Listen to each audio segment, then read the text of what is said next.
다음 이야기는 거 박사님 이야기를 들어보도록 네? 하겠습니다. 그럴까요? 지난 시간과 이어지는 걸로 알고 있는데요. 아, 예. 네, 지난 시간에 무슨 얘기 하셨었죠? 지난 시간에 이제 게임에 묻어가기 위해서 네. 추억의 도스-V 이야기를 했는데 그렇습니다. 도스-V로 시작해서는 이제 뭐 한자의 인코딩 이런 얘기로 네. 삼천포에서 끝났습니다. 그러니까 미운 한자도 있는데 이제 도스-V는 VGA 시대에 발맞춰서 조금 더 이제 획을 부드럽게 한 나름 진전이 된 거였는데 네. 오늘은 조금 더 뭐 그런 얘기가 나온 김에 조금 더 뒤로 돌아가 보겠습니다. 네. 그래서 진짜 이거 이제 생각해 보면 그 우리 다음 세대 정도, 그러니까 우리보다 한 20살 정도 어린 사람들은 정말 상상도 못할 일 아닙니까? 도스-V까지 갈 것도 없이 윈도우 중국판 윈도우를 깔면 한글이 안 되잖아요. 그렇죠. 그러니까 이런 그 유니코드 이전 세계를 과연 이 다음 세대들이 상상이나 할 수 있을까? 이런 생각을 하게 되네요. 그렇죠. 다국어 입력이라는 게 네. 사실 지금은 너무나 당연하지만 네. 예전엔 뭐 다른 나라 언어를 쓰려면 부팅을 다시 하고 뭐 네. 이제 디스켓을 바꿔 끼고 네, 디스켓이 뭔지 알란가 뭐 근데 이제 디스켓 바꿔 끼고 뭐 그러던 시절이 있었던 거죠. 네. 그리고 이제 그 언어 코드가 안 맞으면 다 글자들 깨지고 뭐 깰깰띡 막 이렇게 나오고 이런 거. 이 도스가 뭔지도 사실 이제 좀 세대가 내려가면 모를 겁니다. 뭐 디도스 막 이런 건 알지만 그렇죠. 저는 어렸을 때 좀 한 초등학교 고학년 땐가 중학교 땐가 제가 충격을 받았던 사건이 뭐였냐면 도스에 가격표 붙어 있는 걸 보고 진짜 깜짝 놀랐던 기억이 나요. 아, 이게 돈 내고 사야 되는 거구나. 네, 그걸 몰랐던 시절, 내가 불법을 저지르고 있다는 사실 자체를 인지하지 못했던 시절이 있었죠. 네. 사실 요즘은 그래도 많이 인식이 바뀌기는 했죠. 네. 결국 앱은 돈 주고 사야 된다는 것들. 네, 그렇죠. 그래서 사실 좀 아주 민망한 순간이 공공기관 같은데 강연을 하러 갔는데 네. 파워포인트를 켰는데 뭐 정품 인증이 안 돼 있습니다. 이런 거 종종 나옵니다. 농담이 네, 아니고. 네, 그렇죠. 뭐 제가 속한 기관이 아니면 얼굴이 화끈한 막 그런 순간들이 있는데 네. 돌아와서 네. 어쨌든 요즘 그러니까 과거로 가는 건 잠시 후에 이렇게 하고 최근에 요즘에 이제 입력이 편해진 시대로부터 얘기를 시작하겠습니다. 그래서 네. 말씀하신 것처럼 요즘엔 어느 나라 말이든지 사실 컴퓨터뿐만 아니라 정말 아주 놀라운 일인데 스마트폰에서도 언어를 내가 선택만 하면 뭐 지금 제가 갖고 있는 전화기에도 무슨 뭐 미얀마어든 뭐 맞아요. 뭐 브라질어는 뭐 따로 없죠. 하여튼 포르투갈어 뭐 포르투갈어도 네. 그냥 일반 포르투갈어, 브라질 포르투갈어 이렇게 조금 자판이 다릅니다. 하여튼 나눠져 있죠. 이런저런 자판들을 다 그냥 기본 내장이 돼서 깔고 쓸 수가 있는데 그런데 또 보면 특히 동아시아 쪽 그 글자판들은 옵션이 또 여러 개가 있습니다. 물론 이제 영어도 뭐 커티가 있고 드보락이 있고 몇 가지 있습니다만 한국어도 한번 그 설정에 들어가 보시면 표준 자판 2벌씩이 있고 뭐 3벌씩 최종 390 이렇게 여러 가지 있고 뭐 한손 자판도 있고 그다음에 일본어로 들어가면 또 로마자 입력 뭐 히라가나 입력도 몇 가지가 있고 중국어는 또 여러 가지가 있습니다. 간체 번체가 있고 간체 번체 안에는 또 이거를 뭐 그릴 거냐 어떻게 할 거냐 소리로 할 거냐 등등이 있는데 이 특히 오늘은 이제 한자 얘기를 좀 해보려고 하니까 그 중국어 자판을 여러분이 뭐 관심이 있으시면 지금 바로 여러분 가지고 계신 디바이스 뭐 컴퓨터가 됐든 이런 태블릿이나 전화기가 됐든 해보실 수가 있는데 이 중국어 자판 입력하면 생각보다 많은 종류의 그 입력 방법이 나옵니다. 물론 중국 사람들도 대부분의 중국 사람들도 요즘에는 소리로 입력을 하죠. 소위 이제 병음부호라고 해서 그 로마 알파벳을 이용해서 발음 기호처럼 만든 것이 있는데 대부분 이제 소리로 입력을 하면 일본어도 많이들 그렇게 합니다. 알파벳으로 소리를 입력하면 이제 박스가 뜨죠. 박스가 떠서 네가 지금 입력하려는 게 이거지 하고 이제 보여주는 겁니다. 왜냐하면 동음이어가 많기 때문에 이렇게 고르는데 일본어 같은 경우도 이렇게 소리로 입력을 하면은 한자로 변환을 해주지 않습니까? 요것도 좀 뒤에 나올 얘기긴 한데 사실은 굳이 한자로 변환을 해야 되는 것도 일본 안에서 논쟁이 되고 있긴 합니다. 그리고 그러니까 그게 좀 궁금하긴 해요. 왜냐면 예. 일본 애니메이션 엄청 많이 본 것 같은데 그건 아니고요. 그 일본 애니메이션 주제곡 같은 거 보면 이게 그 루비라고 하죠. 한자 위에 그 이제 풀어 써놓은 그렇죠. 그런 것들이 나오는데 그렇다는 얘기는 한자가 없어도 이해하는데 무리가 큰 무리는 없다는 뜻 아니에요? 그거는 두 가지로 생각할 수 있는데 하나는 말씀하신 게 맞고요. 한자가 없어도 귀로 들으면 무슨 얘기인지 대충 아는 거죠. 근데 이제 귀로 들어서 아는 것과 눈으로 봐서 아는 게 다른데 사실 결정적인 차이 중에 하나가 일본어가 띄어쓰기가 없습니다. 띄어쓰기가 없으니까 의미 단위가 분절이 안 되거든요. 그러니까 분절이 안 되고 그러면 사실은 한국어도 옛날 고문은 띄어쓰기가 없죠. 국한문 혼용체 같은 거는. 그죠. 한문 자체가 띄어쓰기가 없고. 나란 말싸미 뒹기게 달아. 그렇죠. 그러니까 띄어쓰기는 사실은 서양에서 들어온 겁니다. 서양에서 들어왔고 한국은 이제 구한말에 선교사분들이 그 한역 성경을 만들 때 이제 글 모르는 사람들을 위해서 한역을 하니까 한자도 최대한 다 한글로 그냥 썼거든요. 소리로. 근데 그러면서 사람들이 잘 이해를 못하니까 띄어쓰기를 이제 도입을 한 거죠. 띄어쓰기랑 구두점 같은 것들을. 근데 이제 일본도 말이 난 김에 그냥 일본 얘기를 하면은 일본도 그런 고민들이 있었습니다. 그러니까 일본도 지금은 이제 그 의미 단위를 구별하기 위해서 사실은 한자를 쓸 수밖에 없는 사정이 있어요. 그러니까 한자를 다 빼고 전부 히라가나로 풀어 써 놓으면은 띄어쓰기가 없으니까 네. 오히려 잘 읽히지가 않습니다. 그러니까 저도 그때 이제 일본어 되게 잘하시지 않으세요? 잘은 아닌데요. 조금 하는데 일본에 이제 그 상황이 이렇게 안 좋아지기 전에 일본에 가족 여행을 갔는데 케이트 박사님도 일본어 되게 잘하시지 않아요? 저는 서바이벌 그러니까 일본에 계셨던 분이고 저는 관광 일본어인데 근데 이제 그 애랑 그 동네 카페에서 잠깐 쉬러 들어갔는데 가족들이 많이 오는 데인지 뭐 아이 그림책 같은 게 있더라고요. 그래서 아빠 뭐 읽을 줄 안 되면 한번 읽어줘봐 뭐 이래가지고 떡 가져왔는데 이 정도야 읽을 줄 알지 하고 봤는데 아기 그림책이라 이게 한자가 없고 다 풀어서 써놓으니까 오히려 이게 눈에 안 들어오는 거예요. 이게 무슨 소리지 하면서 한번 소리내서 읽어야 이게 무슨 뜻이구나 하고 머릿속에 들어옵니다. 근데 이제 고급 일본어가 되면은 그냥 한자가 의미 단위인 거예요. 중요한 명사나 동사는 전부 이제 한자로 돼 있기 때문에 한자 단위로 눈하고 머리에 들어오는데 그러네요. 또 생각해 보니까 우리가 예를 들어 뭐 서울 이렇게 써진 글자를 봤을 때 한글로 서울이라고 써진 걸 봤을 때 우리가 시옷 어니까 서고 이응 울 이을이니까 울이구나 이렇게 읽는 게 아니라 그냥 서울 모양을 보고 우리가 서울이라는 글자라는 걸 아는 거잖아요. 그렇죠. 그러니까 그 한 단위를 보고 그냥 인식을 하잖아요.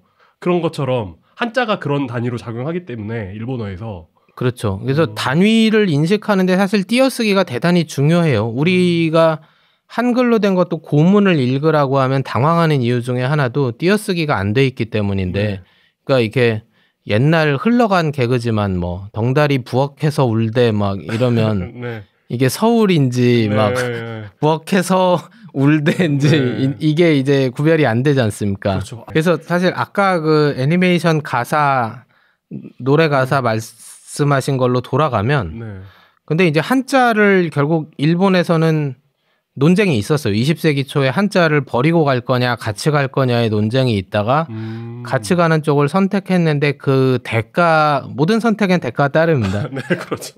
우린 이제 한자랑 같이 가지 않는 선택을 했기 때문에 편하긴 한데 옛날 글을 못 읽죠. 당장 60년대 70년대 신문을 갖다 놔도 맞아요. 요즘 젊은 분들이 대단히 외국어입니다. 그냥 외국어고. 맞아요. 근데 이제 반면에 일본처럼 한자랑 같이 가는 걸 선택한 경우는 이 눈으로 아까 말씀드렸지만 눈으로 보는 글과 입과 귀로 듣고 말하는 글이 분리가 됩니다. 약간은. 그래서 애기들이 말은 잘 하는데 이제 한자로 된 건 못 읽는 거죠. 그러다 보니까 이제 초중고에서 배워야 되는 표준 한자들의 리스트가 있고 네. 학년별로 어떤 것까지 가르친다가 다 정해져 있거든요. 이게 어쩔 수 없는 일인데 그러다 보니까 이제 애매한 연령대, 즉 초등학교 한 고학년 정도의 교과서에 보면은 한 단어인데 한 뭐 세 글자의 한자로 된 단어인데 한 두 개만 한자로 돼 있고 중간에 가나로 풀어서 놓은 단어들도 나오고 그럽니다. 아, 그 한자만 어렵구나. 그 한자는 다음 학년에 배워야 되는 거거든요. 이제 골치 아프구나. 그렇죠. 은근히 여러 가지로 골치 아프고 근데 애니메이션은 몇 살짜리가 볼지 모르니까 루비를 다 써주는 거예요. 그래서 이제 사실 이게 일본이 계속 고민을 했던 문제고 실제로 동아시아 3국이 처음에 이제 서양과 맞닥뜨렸을 때 상당히 큰 어떤 정체성의 혼란을 겪는 거죠. 왜냐하면 19세기 중반 진짜 아편 전쟁 이전까지만 해도 서양에 뒤진다는 어떤 면에서든 뒤진다는 생각을 한 번도 안 했는데 아편 전쟁에서 지고 나니까 이제 무력에선 우리가 질 수도 있겠다. 그렇지만 문화에서는 아직도 자기들이 뒤진다는 생각은 안 했던 거죠. 실제로 동도서기. 그렇죠. 실제로 네. 유럽 사람들이 중국이나 일본에서 온 물건에 사죽을 못 쓰고 하던 게 뭐 19세기 초까지였으니까. 네.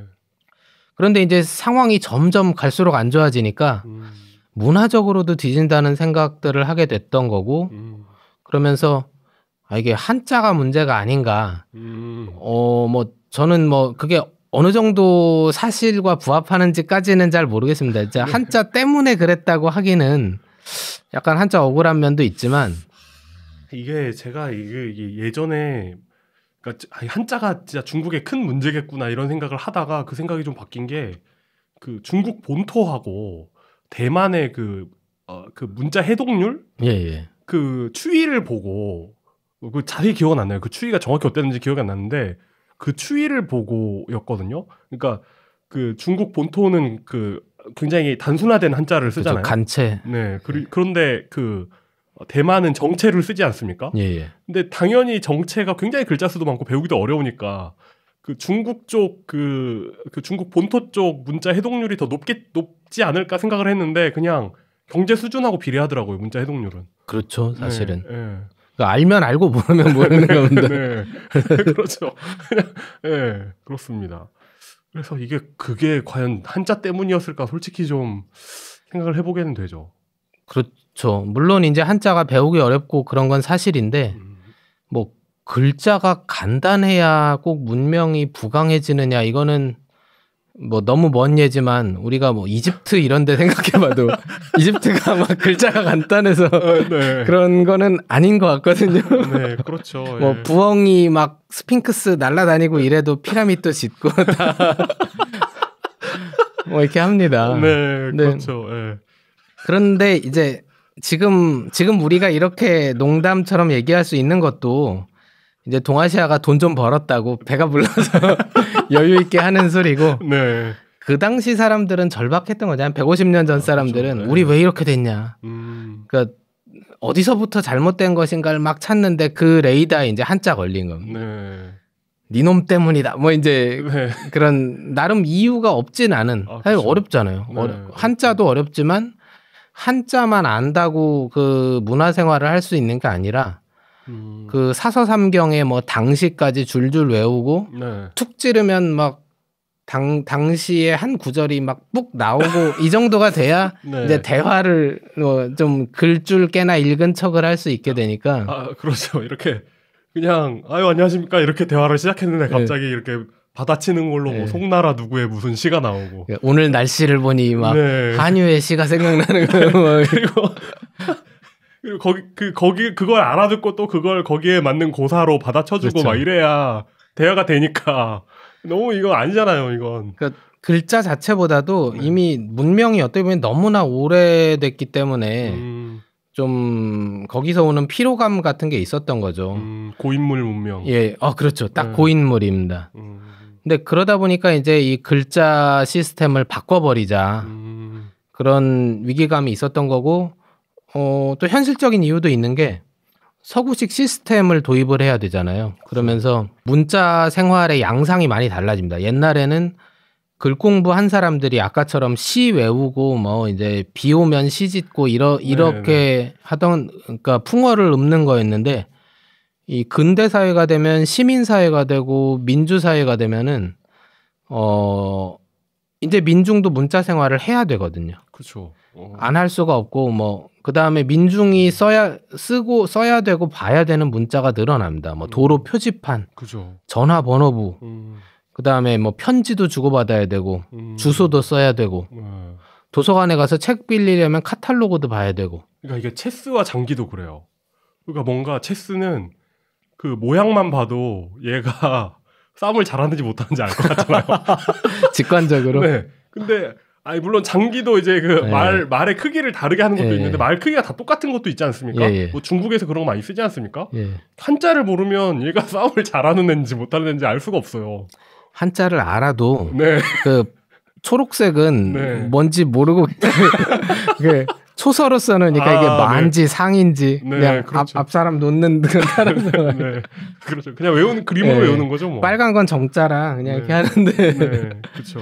그러다 보니까 동아시아 3국에서 제일 먼저 나올 수 있는 반응은 뭐겠습니까? 그냥 알파벳으로 가자. 한자 갖다 버리고. 베트남.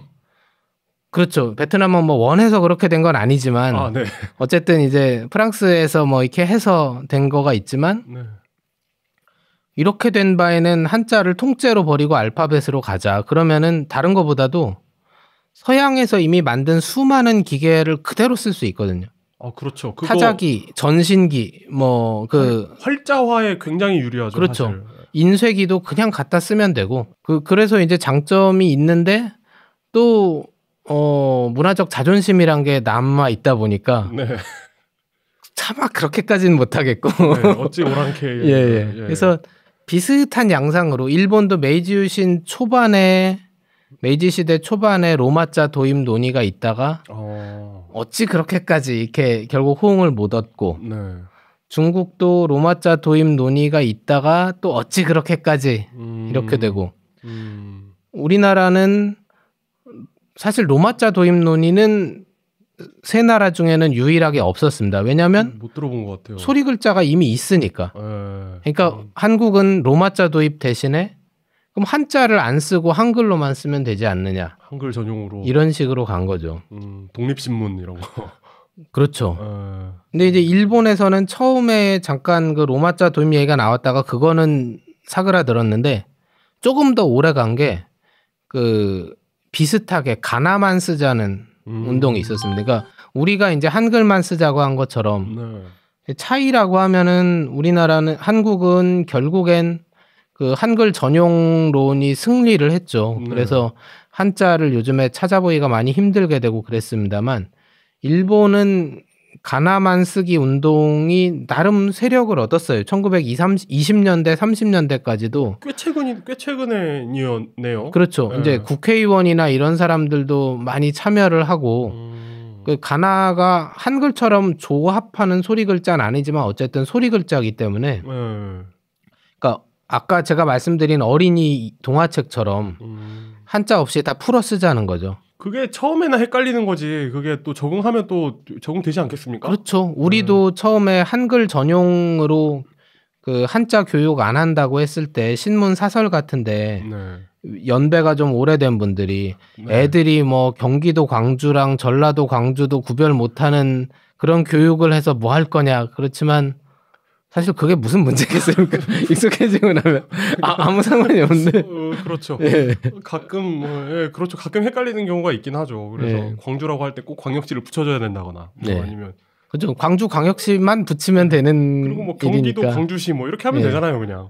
그러니까 사실은 별일 아닌데 뭔가 잃어버리는 느낌이 있었던 거죠. 특히 뭐 운명적으로 반드시 그래야 된다거나 그런 건 또 아니잖아요. 그렇죠. 그러니까 사실은 선택의 문제이고 어떤 정치의 문제일 수 있는데 일본은 이제 결국 이 가나문자 운동이 세를 얻지를 못한 거죠. 나름 활발하게 활동을 합니다. 이렇게 가나문자 회 뭐 이런 것도 만들고 기관지도 내요. 가나의 빛 막 이런 것도 내고 네. 거기 보면은 이제 특이한 게 히라가나가 아니고 가타카나로 다 쓰더라고요. 근데 가타카나로 쓰고 그 다음에 그 당시 일본 사람에게 낯선 방식, 즉 가로쓰기하고 띄어쓰기를 합니다. 그러니까 그냥 딱 봤을 때의 시각적인 느낌은 서양식이다라는 느낌이 드는 거죠. 그러니까 지금도 일본에서도 일부 매체는 세로쓰기 하거든요. 띄어쓰기 없고 그러다가 이거를 가로쓰기하고 띄어쓰기해서 전부 가나로 쓰면은 이렇게 서양식이다라는 느낌을 주는 거죠. 그러고 보니까 저 어렸을 때만 해도 우리나라 신문도 다 세로쓰기에 한자 병용하지 않았습니까? 그렇죠. 그것도 이제 전통이라기보단 전통까지 아니고 역사적인 영향이 큰데 어쨌든 근대 그 독립신문부터 시작해서 일제강점기 신문 같은 것들이 결국 그 레이아웃을 일본 신문에서 따온 거거든요. 이게 배워올 데가 없으니까. 그러니까 지금은 헤드라인이라고 해서 먹으로 꺼멓게 배경 넣고 흰 글씨로 넣고 이런 것도 잘 없잖아요. 많이 없어졌죠. 그렇죠. 근데 옛날엔 세로쓰기의 경우는 그 좀 큰 기사는 그 먹배경에 흰 글씨 뭐 이런 게 아주 일반적이었는데 그렇죠. 예. 그리고 이제 세로 조판하고 사진 배열하고 광고도 이제 세로쓰기로 쭉 넣고 이런 것들이 사실은 일본에서 이미 만든 레이아웃을 최대한 이제 재활용해서 쓴 거죠. 재활용해서 다 비용이니까 그거 새로 만든 건 비용이고. 예. 이제 한글 폰트만 새로 깎아가지고 넣으면 되는 거라서 사실 80년대까지 이렇게 간 거고 이런 가로쓰기나 이런 것들 자체가 많이 서양식으로 보였던 거죠. 근데 가로쓰기를 했던 또 중요한 또 하나의 이유는 가로쓰기를 해야 타자기를 쓸 수가 있습니다. 그렇구나. 저는 생각도 못했다. 세로쓰기가 습관인 데서 타자기를 만든다라고 생각하면 그러게요. 타자기를 만들기가 곤란한 거야. 그러니까 종이가 막 위로 올라가야 된다거나 아니면 이렇게 종이가 되게 이렇게 아래에서 위로 가잖아요. 타자기는 이렇게 옆으로 가거나 이래야 되잖아요. 그것도 곤란하네. 그러니까 실제 디테일에서 맞지 않는 부분이 많았던 거죠. 근데 이제 그거를 바꾸는 쪽을 택할 거냐 아니냐 해서 일본은 이제 안 바꾸는 쪽을 결국엔 택했던 거고요. 가나 문자 같은 것도 그래서 뭐 나름 의미가 있는 실험이긴 했는데 그냥 조용히 끝이 났다. 그리고 그것의 한 가지 여파는 방금 말씀드렸지만 결국 일본에서 타자기 보급이 그렇게 활발하지 않았던 하나의 이유가 되기도 합니다. 맞아요. 2차 대전 영화를 보면은 그 미군 사무실에는 언제나 타자기가 있거든요. 그렇죠. 하지만 일본군 사무실에는 없습니다. 예. 그게 있어요. 이렇게 무슨 먹으로 밀어가지고. 이렇게. 등사도 있고.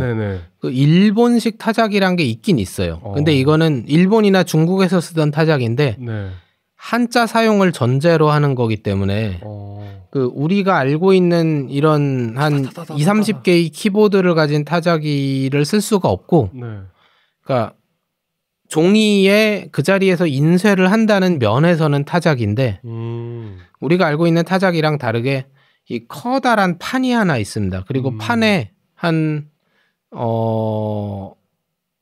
그 모델에 다른데 한 1000개, 1500개 정도의 활자가 꽂혀 있어요. 그냥 활판이 꽂혀 있고 그다음에 종이가 감겨 있는 롤러가 이 위를 XY 축을 따라서 움직일 수 있게 되어 있습니다. 그러면 타자 수는 그 롤러에 레버가 달려 있어서 롤러를 붙잡고 움직이면서 내가 써야 될 글자에 대고 콕 누르면 그 글자를 뽑아서 톡 찍고 내려놓고 하는 거죠. 근데 그게 손으로 쓰는 것보다 빨라요? 좋은 질문인데 속도 면에서는 큰 장점은 없어요. 그런데 이게 인쇄된 형태의 문서가 나오기 때문에 그러니까 뭔가 각 잡고 정서를 할 때 그러니까 말씀하신 게 아주 중요한 포인트인데 타자기란 기술의 목적 자체가 달라지는 거예요. 목적과 역할이 달라지는 거죠. 서양에서는 빠르게 찍고 복제를 하고 그러니까 복제한다는 건 먹지되면 이렇게 뭐 2장에서 3장 복제가 되지 않습니까? 뭐 전에 얘기했던 것 같은데 이 먹지가 그 CC의 어원이기도 합니다. 그러니까 이메일의 CC라는 게 그 카본 카피의 준말이거든요. 그러니까 원래 이제 편지 보낼 때의 CC는 이 편지를 파토한테 보내고 카본 카피는 용기자에게 보내라. 이렇게 이제 봉투에 쓰면 이렇게 문서 수발실에서 보내주는 건데. 아, 그렇구나. 먹지되고 그러니까 복사본이 한 장 생기니까. 그렇죠. 예. 아. 카본으로 찍은 카피는 여기에 보내라는 건데. 그걸 그냥 이메일에서 그냥 쓰고 있는 거군요. 그렇죠. 우리가 그 세이브 아이콘 그대로 쓰는 거나 똑같습니다. 아, 그렇구나. 예. 충격적인데요? CC라고 할 필요가 없는 거잖아요, 사실. 그렇죠. 우리가 지금 탄소 저감을 해야 되는 이 상황에 네. 아직도 이렇게 카본을 아, 그렇구나. 하여튼 그래가지고. 그런데 그러면은 우리나라 막 무슨 7, 80년대 배경으로 한 수사물 같은 거 보면 막 그 형사가 타자기 치고 있잖아요. 그럼 홍콩이나 이런 데서는 어떻게 해요? 그러니까 빨리 써야 될 때는 손으로 쓰죠. 그러니까 일본을 포함해서 한자를 쓰는 나라들에선 빨리 쓸 땐 손으로 씁니다. 근데 이제 빨리 쓴 거를 그거는 날아가니까 글자가 이거를 반듯 위에 제출할 때는 그대로 쓰면 뒤통수 한 대 맞고 이러기 때문에 이걸 정서할 때 CC도 만들고 하면서 그렇죠. 이제 정서할 때는 이런 방식의 타자기를 이 활판이 있는 타자기를 쓰는 거죠. 요거는 그 연배가 있는 분들은 아마 공판 타자기라고 한국에서도 썼기 때문에 기억을 하실 수가 있는데 이것까지는 저도 써본 적 없습니다. 솔직히 말씀드리지만 근데 옛날에 80년대쯤에는 어디 뭐 논문이나 보고서를 잘 내야 될 때는 학교 앞 복사집에 가면은 이 공판 타자기가 있었다 그래요. 그러면 거기에 이제 한자도 있지만 그 글자가 소위 말하는 완성형으로 각야, 거겨, 객, 할, 뭐까지 이제 있으면 그거를 하나하나 뽑아서 이렇게 찍는 거죠. 아, 타자기로 치면 그 모양이 그 특유의 이상한 모양이 나오니까. 그러니까 예쁘게 인쇄를 예쁜 하기엔 돈이 없고 몇 개만 그렇게 만들 때 이제 그렇게 썼다고 합니다. 네, 여러분. 전기가 없고 호롱불 피키던 시절에 가리방도 뜨고. 네네네. 저희 20, 30대 청자는 이제 포기한 건가요? 아니 이게 너무 옛날 얘긴데 이거. 아니 이거 검정 고무신 보듯이 재밌게 들으시라고. 언제적 검정 고무신입니까? 아이고 이것도. 네, 그렇습니다. 아, 그렇구나. 신기하다. 그래서 이제 일본도 사실 가나문자 운동했던 사람들의 희망 중에 하나는 근데 이 타자기가 아무래도 느리죠. 그러니까 속도 면에선 이득이 없고 이거는 속기용이 아니고 정서용입니다. 그러니까 각 잡힌 문서를 만들 때 쓰는 거고 물론 숙달이 되면 생각보다 빨라요. 그러겠죠. 1분에 한 30자 정도 찍을 수 있다 그러는데 우리가 한자로 된 문서를 펜으로 쓰면서 2초에 한 자씩 쓰기가 간단치는 않아요. 그러니까 1, 2, 3, 4는 이렇게 쓰는데 뭐 간격 확대 2초에 하나씩 쓴다고 생각하면은 성장률 둔화 이런 거. 그래서 그렇구나. 숙달이 되면은 그냥 봐줄 만한 속도는 나오지만 이 기계식 타자기 육체적으로 많이 힘이 들지만 기계식 타자기 시절에도 미국에서 대회를 열면은 1등 하는 사람은 1분에 450타 막 이렇게 치고 그랬거든요.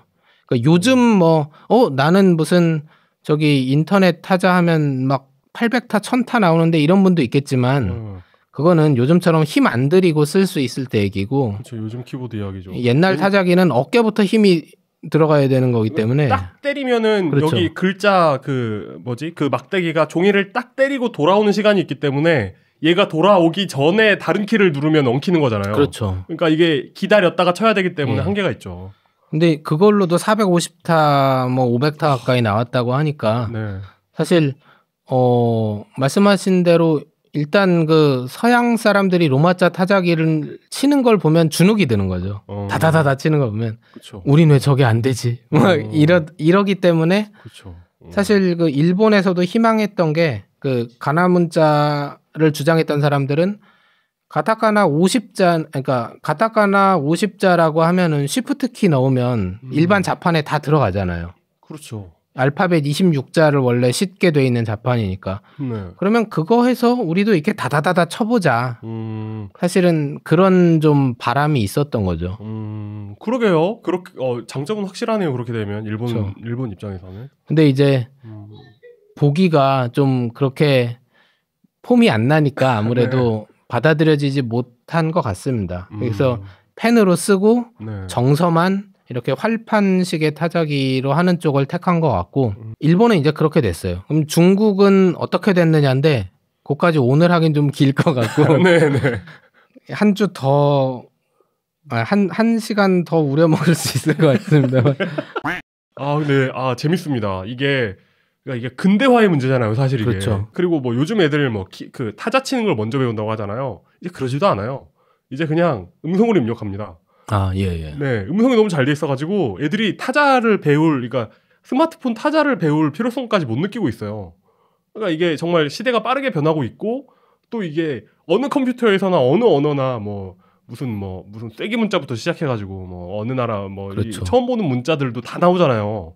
그러니까 뭘 특별히 설정을 바꾸거나 이러지 않아도 다 나오는 시대가 됐기 때문에 이런 게 별 문제 아닐 거라고 느껴지지만 사실 이게 그 동아시아의 근대화와 결부된 우리 조상님들이 우리 조상들은 더 헛살았나 이런 그 고민을 하면서 내놨던 대답들에 관한 이야기이기 때문에 굉장히 흥미롭습니다. 지금은 사실 정말 많이 편해졌죠. 그리고 음성인식도 결국은 빅데이터를 활용하는 거기 때문에 샘플이 많을수록 이게 인식률도 높아지고 그러니까 빈도 같은 게 높은 게 먼저 나오거든요. 제시가 먼저 되기 때문에 저도 사실 일본어나 중국어 같은 걸 스마트폰에 입력할 때 그냥 음성으로 하는 경우가 많이 있습니다.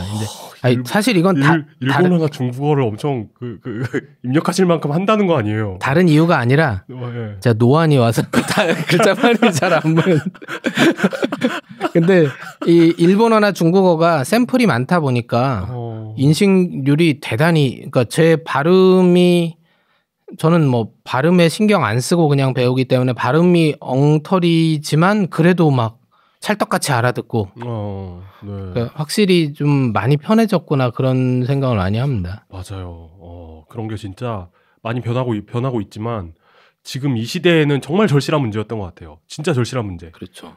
그래서 이거 우리 어떻게든 살아야 될 거 아니냐. 이거 지금 저렇게 식민지가 될 거냐. 저 지금 다른 나라들처럼 지금 중국이 이런 그 절박함을 가지고 그런 걸 했을 거 아닙니까? 조상님의 우리한테 한자만 남겨주시고. 그러니까 전에 제가 어디서 얘기했는지 모르겠는데 4대 문명이 있지 않습니까? 예. 4대 문명에서 쓰던 문자를 아직도 이어받아 쓰는 건 사실 한자밖에 없잖아요. 그렇네요. 네. 그렇네요. 그러니까 얼마나 생각해보면 그러니까 좀 올드한 느낌입니까? 그러니까 그런 걸 어떻게 극복했느냐의 이야기 재밌을 것 같습니다. 네.